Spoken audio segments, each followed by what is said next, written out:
Hello, and welcome to the We're Not Stumped podcast. I'm your host, Mike Boland, and I'm a congenital amputee of the right hand. In this show, I will interview other amputees and allow them to tell you their incredible life stories. I'll also feature family members of amputees and others who support the amputee community, all in an effort to discuss the challenges and triumphs of those living with limb loss. So stick around and listen to inspirational stories and find out why we say, we're not stumped. Hi everyone, welcome to the We're Not Stumped podcast. My name is Mike Boland, and today I have Rose Booth on. Rose has a great story. She's an author. She went through some medical issues not that long ago, but I'm going to let her talk about it. But Rose, first of all, thank you so much for being on the We're Not Stumped podcast. Oh, thanks for having me, Mike. It's my pleasure. We always start the We're Not Stumped podcast with in your own words, so I'd love to hear your story. My story starts pretty miraculously. I was born to parents that waited 18 years to have their first and only child. So I've known since I was very small that I was a miracle.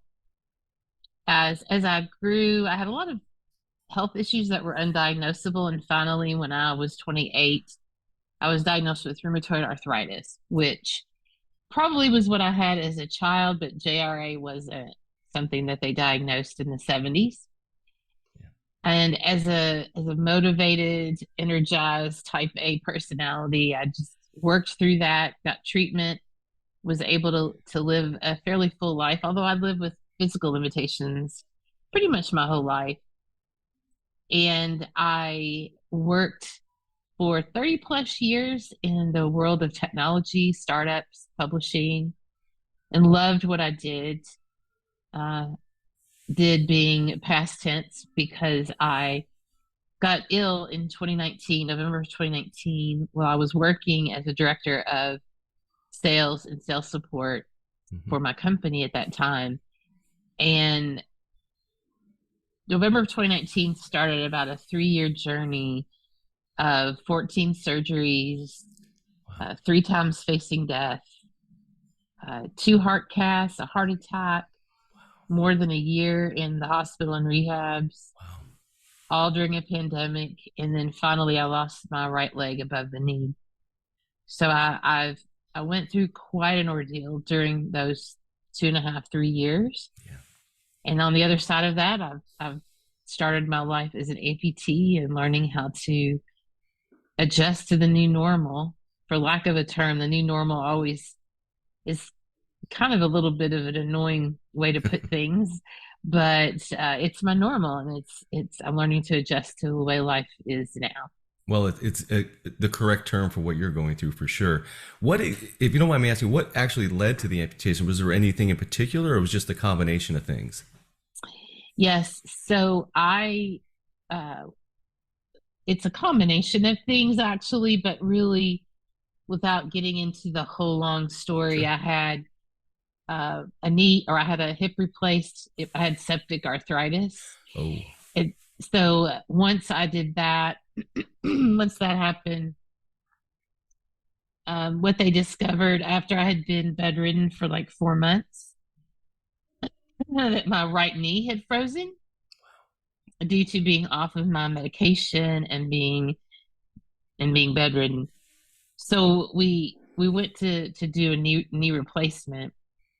And I was denied by insurance twice and finally got it approved. And a week before the surgery in 2020, I went to the ER with chest pains. And that's when I had the heart attack, 2 heart casts, put a stent in, and it delayed my surgery. I couldn't be off blood thinner for 6 months. So I finally had it in February of 2021. I was in rehab. I was doing great.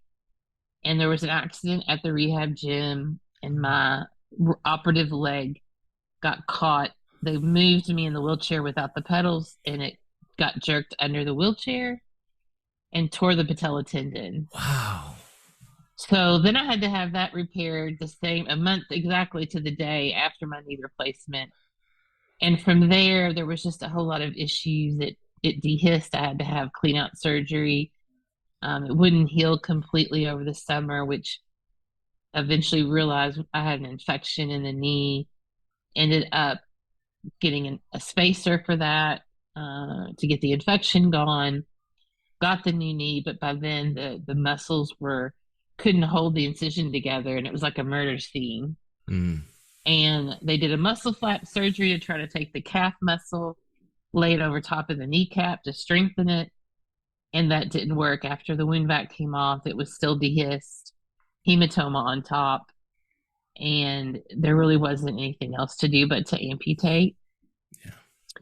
But I got really, really sick right before the amputation on December 31st of 2021. It was set to go. We were, it was on the calendar. I was in the hospital still because I couldn't really move. It was my incision was just open almost, you could see the knee replacement. Wow. So after the muscle flap surgery at the beginning of December, I kind of felt bad. I didn't want to eat, which I just kind of chalked it up to emotional stress. Yeah. And come to find out, December 26th, I coded with a blood sugar of 10, and I was taken to the ER or the ICU. Come to find out, I had an ileus, which is a gastric blockage that is often due to a lot of pain meds. And so that was the third time I almost died, and got through that, had the amputation, and then, went from there. So that's sort of the short story of how that happened. Boy, that's quite a bit. I've talked to other. I'm a congenital amputee, so I was born like Yes, this. yeah. But I've talked to other people on the podcast who maybe didn't want to get the amputation at first, but afterwards it was like a relief because the pain's gone or some other issues were gone. Did you find that was your case, or was it because it seemed like there was a lot to try to save it for a while? Yes. No, when the surgeon that did the muscle flap surgery came in to take off the wound vac to see how it did, he said, and he wasn't my normal surgeon, and he just said, "Well, I think all we could do now is amputate." And I was blown away. Yeah, yeah. We've been fighting to save and to Sure. keep this leg and keep going, and that was the furthest thing from my mind. Yeah. I really always thought either you were born with a limb loss, you had an accident, or you were diabetic, and I was none of those. Yeah. And so it was very hard for me to grasp that I was going to lose my leg. Sure. No. And it was tough. And couple that with when I coded and I was in ICU, I was ready. I was ready to go to Jesus. I was ready to leave this world. And I was kind of upset and mad that I didn't die. In Wow. fact, I had told my friends in ICU, they said, "You're going to have surgery tomorrow." And I said, "No, no surgery." And in my mind, I think I felt like I didn't need to have surgery because I was going to die. Uh, and so I really wasn't in a lot of pain per se. But they finally showed me a picture of my leg because by that time the leg had gone septic and with all the other complications, and I realized that was the only option. Um, so I had to deal with being depressed that I didn't Sure. die because I wanted to and I was ready, and also deal with the depression of I've lost part of my body. Sure. And I've read, Mike, and I don't know if you've heard this as well, that when people lose a limb, it's often the same sort of depression that women have when they miscarry, Oh, I have because heard that. they've lost a part of you. You've lost a part of your body. And as Yeah. a mother carrying a child that loses a child, it's they say that the reaction is very similar. Wow. Well, you wanted to go and you didn't. And now that you're on the other side, you've done some great things. And obviously, there's a reason why you're still here. One thing I want to talk about is Dancing in the Valley, your new book. I want to hear about Yes. that. Can you share? Sure. I have always wanted to write a book, Mike. I mean, from as far back as I can remember. And I've had so many people say you need to write a book. And I always describe myself as Mr. Holland from Mr. Holland's Opus, if you're familiar with that Yeah. movie. And for those of your listeners that might not be, Mr. Holland always wanted to write this great opus, but never could because life got in the way. And that's how I felt about a book. Who has the time? And so I had heard about writing cohorts with Joy Egridges Reed, who's a literary agent. She had just started doing them during the time I was sick. So the first one was supposed to be March 2021, and I decided I was going to apply because I thought I'm having my knee replaced in February. I'll be able to participate by March. Well, I got accepted, and then life happened, patella tendon tore. So then I was planning on doing her next one, which was going to be in October of 2021. And that's when I went into the hospital with an infection in my knee. And I literally was so close to that one that she'd already emailed me everything. And I said, look, I can't do it. This is what's going on. And so I ended up May 2022, I did it. I did the cohort. And she'll joke now and say she thought at first that I might have been catfishing her because she was like, this much stuff can't happen to one person. So the writing cohort she does is very small. It's 5 or 6 people. We do it all over Marco Polo app. And we by the end of the 30 days, you'll have a book proposal. And it's pretty intense. Wow. And by this time, I felt like I had a story to tell, even more than I thought I had, a year prior. And I decided I wanted to write a story about my life, not just these 3 years, but really the full picture of my life from birth. Nice. Because I've known since I can remember my parents saying to me, "You're a miracle. Like you're a miracle." My mom had 3 miscarriages and then lost a child born premature. Most people would give up. Adoption was not an easy thing in the 60s when I was born. And so the fact that I'm even here is a miracle. And so that just is a thread throughout the book that God has done a lot of miracles in my life for me to still be here. Well, there's a couple, I mean, twice at least now, maybe even more. I shouldn't say just twice, but certainly with what you went through what you went through recently, and you went through that during the pandemic, which I'm sure added layers of difficulty. Is that a true statement? Absolutely.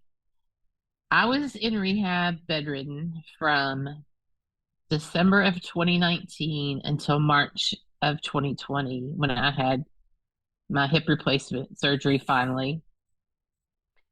And in the beginning, I actually was very positive. I'm very much a Pollyanna, always looking at the bright side of things. And even though I was there during the holidays, I thought that's okay. We're going to get there. And my church has been really my family. My parents are no longer here. Don't have siblings. I don't really have any kind of immediate family. Sure. And so my church has rallied around me. And so I had somebody visit me every day. The friends of mine had scheduled out to come.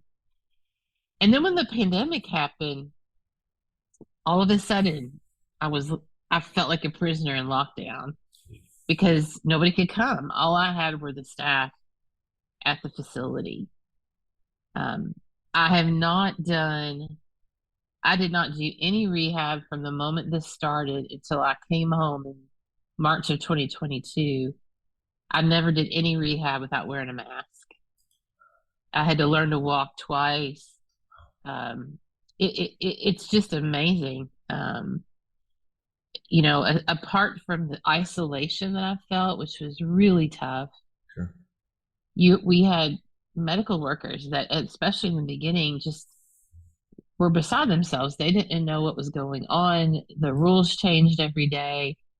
So many times the aides would come in my room at rehab to just let it out and vent and be frustrated because a lot of them were pulling a lot of shifts because people were either sick or they were calling in because they couldn't do it. They were tired of working double shifts or whatever. So it was really, really hard. And by nature. I'm an introvert, but I have discovered through the pandemic that, especially given what I went through it being in a facility by myself, that we're created for community. We need community. Wow. And it definitely was obvious after spending that time. And it was funny. My friends would say, "Oh, we'll come and do a window visit with Hmm. you," which is one of the things that the facilities, rehabs, and nursing homes provided. Yeah. And I said, "No, thank you. Just FaceTime me because that is like being in prison." So, what was a window visit? A window visit was they would wheel you down to a window near the lobby, and you would be on the phone and your loved one on the other side of the window, and you're visiting. And that just Hmm. to me felt like a prisoner, because here's the aide standing here on guard. You're across of a window. It to me, I saw it happening, and I'm like, I don't even want to do that. So it was scary. It was isolating Yeah. at a time when I was just trying to get a grip on what was going on in my world. And all I wanted to do was just get back to life. Yeah. And that was a mantra of mine for almost 2 years before I finally surrendered and said, Lord, I just got to give it up to you. Whatever you want, I'm surrendering it to you. So it was tough. It was very, very tough. I do not recommend 10 out of 10. I don't recommend. I can imagine. I didn't get a chance to ask you earlier. Do you wear a prosthetic now? I do. I Okay. do. I wear a prosthetic. It's a section above knee Otterblock Okay. prosthetic. Yeah. I hear great things about that company, by the way. What was that Yeah. journey like? And the reason why I ask, and I've had other people on the podcast. I used to wear a prosthetic myself when I was younger, Mhm. and I think a lot of people, if they're not familiar with the process for whatever reason, because they're not an amputee themselves or know anyone, sometimes the in their mind the process is a lot shorter than what it actually is. Is that something that Yes. you? Yeah, I'd love to hear that. Yes. So as a as a leg amputee, typically you're either an above knee or below Yeah. knee.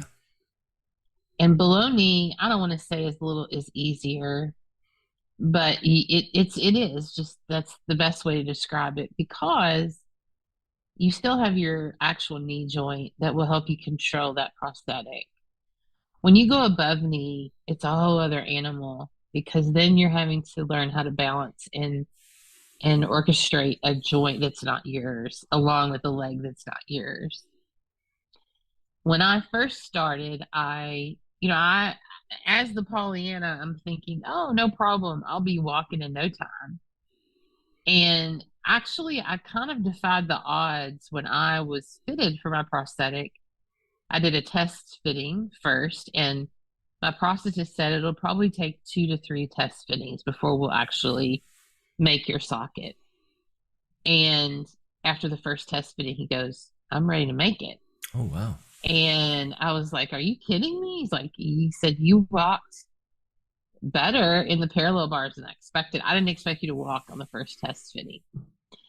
So my biggest concern was I wanted to give him fabric so he could make sure my socket was decorated in the way I wanted it.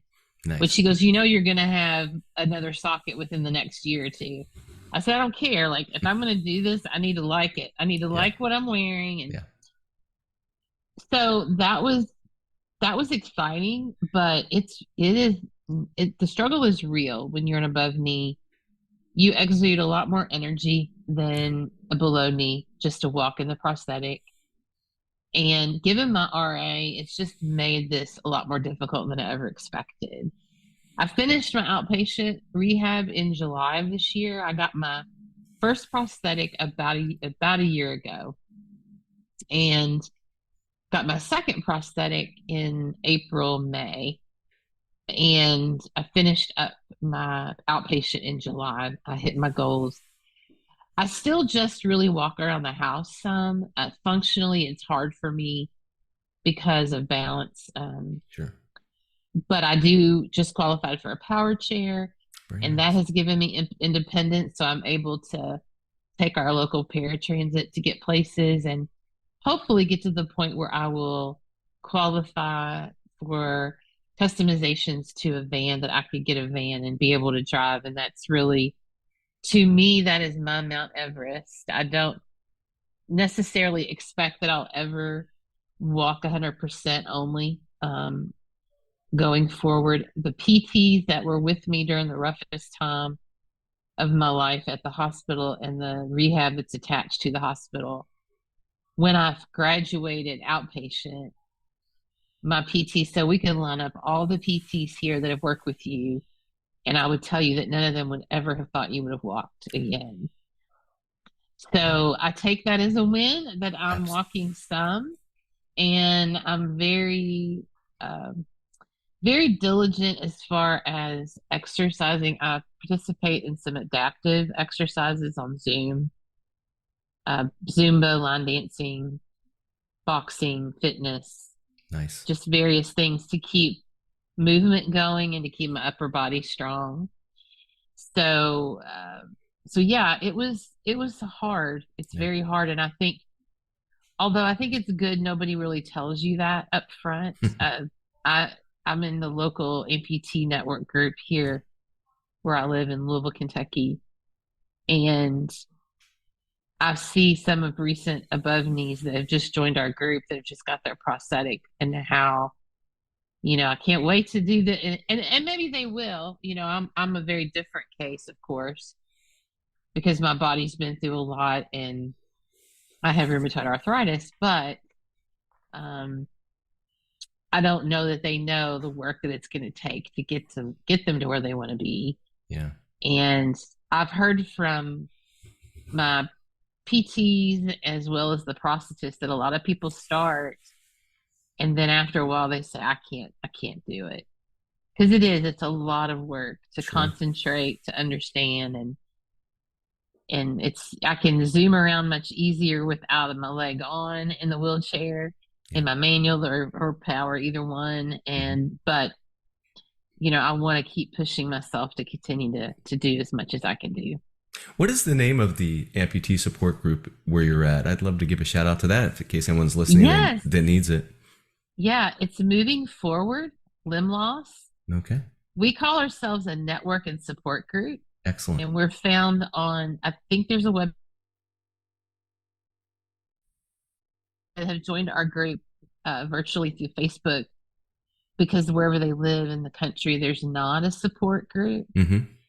But it's a great group. I didn't start going until January of this year.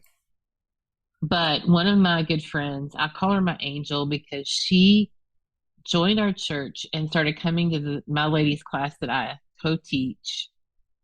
And I knew her son and his family.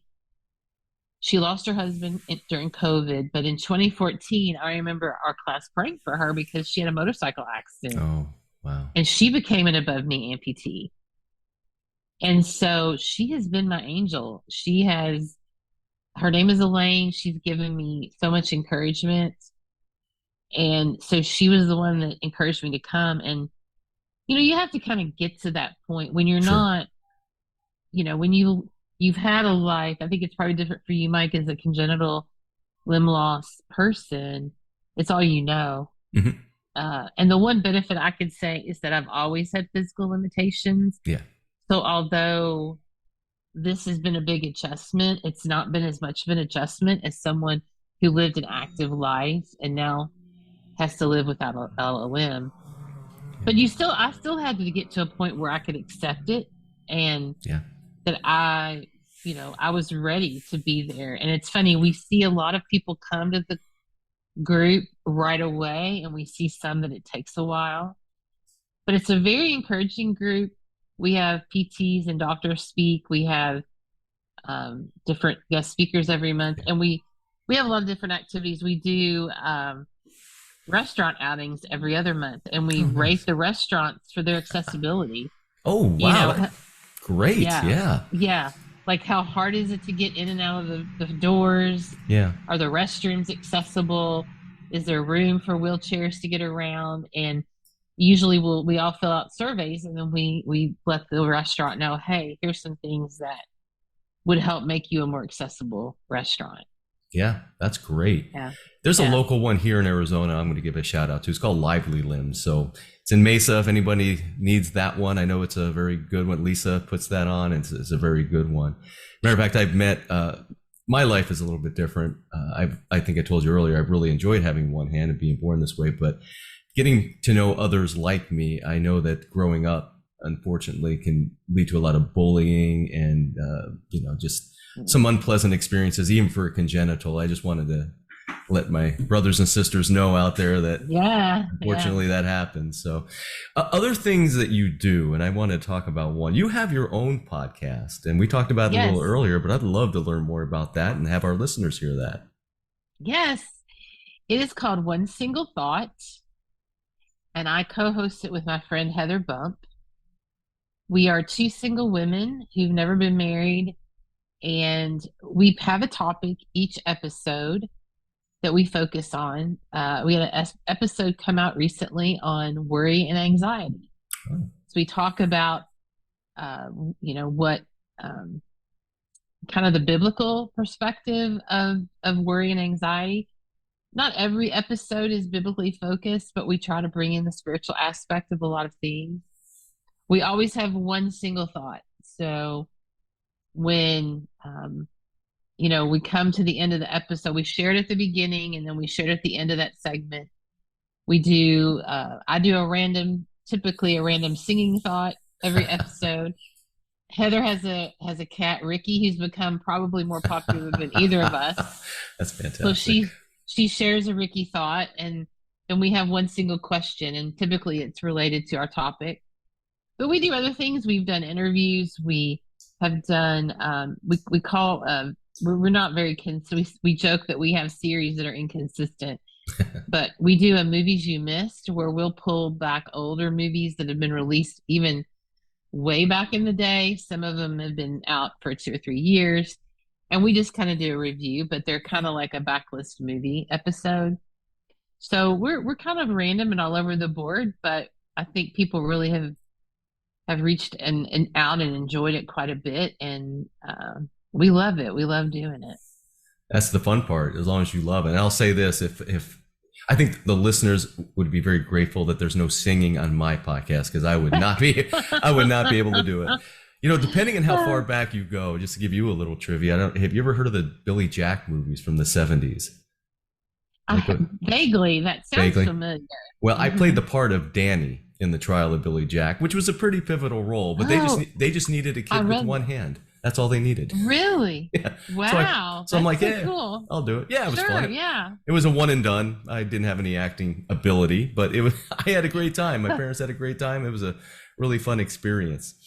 I have another question for you. As far as your life on the other side of the amputation, what have you learned about being an amputee, the good, the bad, the ugly, whatever it is, that you could maybe share with others that are maybe very early in their own journey? I would say that initially, when I became an amputee, I was, of course, recovering also from all the illness that I had gone through, and my body was just decimated. So it wasn't the same as if you had an accident or something. But I just had a hard time not focusing on what I didn't have. I would think about, how just small things, like how easy it was to get ready in the morning, or how I could bake things in the kitchen easily. If I wanted to take a dish somewhere, or I wanted to bake a dessert to take to somewhere, how I couldn't do that in the beginning, and I haven't done it yet, but I plan to get there. Good. I would think about really just the life I had. And I did that a whole lot more before October of 2021, when I finally just had to surrender it to the Lord. But even after losing my limb, it was hard to just to grasp the fact that this is what my life is going to look like. Sure. And I'm not going to just get up in the middle of the night and go to the bathroom without being able to get into my wheelchair and that sort of thing. So I think, but as time has gone on, what I've learned is I say this, I think I even say it in my book, but I feel like the Lord allowed all of this to happen so that all my dreams could come true. Now, I thought that I had the best life ever before I lost my leg. I loved my job. I loved the people I worked with. I absolutely loved what I did. I was serving at my church. I was busy. I had a full life and I loved it. I had zero complaint. But when I look at my life today, I think about just how much of an amazing life I have. And I think in 2022, when I came home, I don't know that I would have said that then. It's taken some time to get there, but I have always wanted to write a book, and I did, and I have ideas for more books. When I grew up, when I was young, like 5, 6 years old, I used to record as if I was a radio show host. And my dad had a whole sound system in our basement. And so he would hook it up and give me the microphone, and I would sit there for hours. And so I feel like doing a podcast has kind of made that dream come true. I've always felt a draw and a calling to do more and more ministry, and I was limited because of my job and other things. And now I'm doing more ministry than I've ever done, which thrills my soul. So I I feel like the Lord has given me has allowed all my dreams to come true. And it took the worst time of my life for that to happen.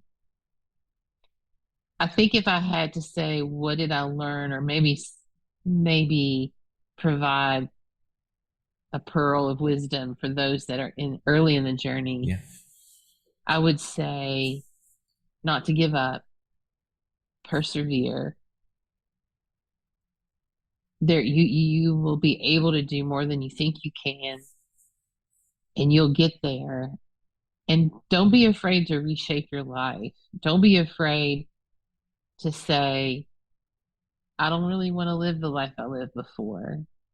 Doesn't mean you can't go back to that life depending on your situation. But I think sometimes when you get to the point, I think, Mike, you can identify with this.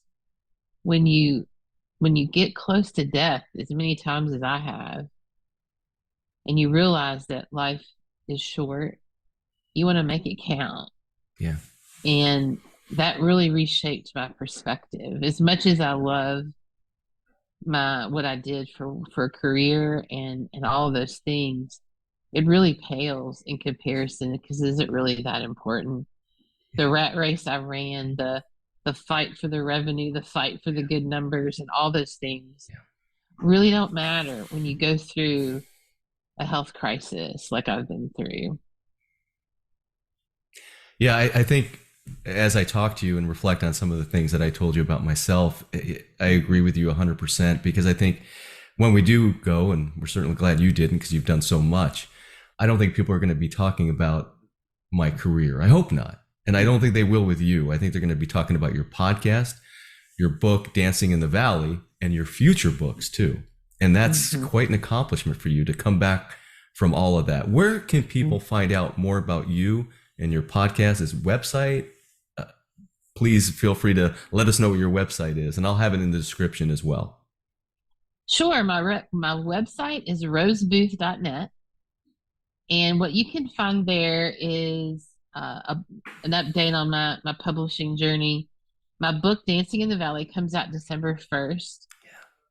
When it hits December 1st, then you'll be able to see all the Amazon listings and Barnes and Noble, Apple Books, all those things. Unfortunately, it's not available for pre-order, but December 1st will be ready to go. But you will find there will be a page on my site at that time where you can learn about the book and link to the book. The podcast is One Single Thought. You can find it through my website, but you can also search it on any of the platforms where you listen to podcasts, Apple, Google, Overcast, wherever you listen. Perfect. Just search One Single Thought, you'll find it. I have a blog on my website, which I have to admit has been a little neglected with the book in process here, so close to publishing. I also have a tab there on public speaking opportunities I've been a part of where I've spoken and shared. Also podcasts I've been a guest on, so you can go there and listen to those. And if anyone's listening, that I'm happy to do virtual meetings, presentations to anyone. If you're outside of the Louisville, Kentucky area, or if you're close here, I'm happy to do that in person. Love those opportunities to share with people my story from whatever perspective you're looking for. So there's a place on there to contact me if you have any questions or looking for a speaker. Yeah, that's fantastic. Rosebooth.net, correct? Correct. Yeah. Excellent. I really appreciate you being on. And by the way, the book coming out December 1st, you said you're going to send me a copy. Thank you so much. Can't wait to dig into it. And I'd also say, if you don't mind, I'd like to extend you an invitation to come back on after it's out. I think it would be fantastic to have that, and we can talk about it more. Absolutely. And you have a lot more to your life. I know we scratched the surface, but I want to be very cognizant of your time, and I really do appreciate you taking the time out of your day just to be on this podcast now. I do really appreciate it. Thank you so much, Mike. It's been great. Yeah, it's been great to get to know you. And like I said, after December 1st, we're going to do another episode and want to hear more about how great that book's going. So thank you so much. Yes. Awesome. Thank you.